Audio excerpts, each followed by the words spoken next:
Most people waste their 20s, not because they're lazy, but because they're busy. Busy scrolling, busy stressing, busy saying, I'll start tomorrow. But guess what?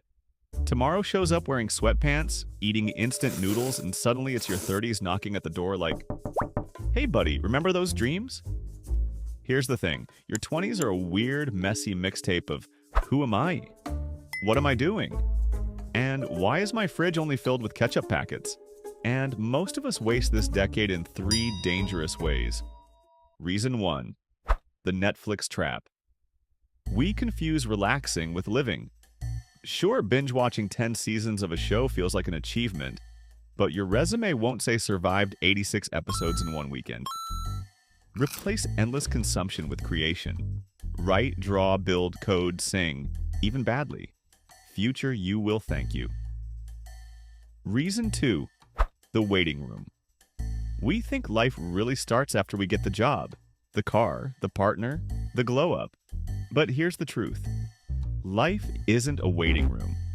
It's happening right now, while you're overanalyzing if you should text back with one emoji or two. Treat your 20s as practice. Experiment. Try, fail, try again. Don't wait for permission. Reason 3.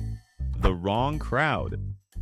We hang out with people who drain us just because it feels comfortable. The comfort zones are where dreams go to take a nap. If your friends only want to gossip, complain, or argue about which chips are better, maybe it's time to level up. Choose your circle like you choose your playlist. People who hype you, inspire you, push you, those are your 20s teammates. Look, wasting your 20s doesn't mean you partied or you made mistakes. It means you didn't learn, you didn't try, you didn't push. So here's your checklist to not waste this decade. Create more than you consume. Stop waiting. Start now. Choose people who make you better. Because at the end of the day, your 20s aren't a rehearsal. They're the messy, beautiful, chaotic first draft of your real life. And trust me, first drafts are always better when you actually write them.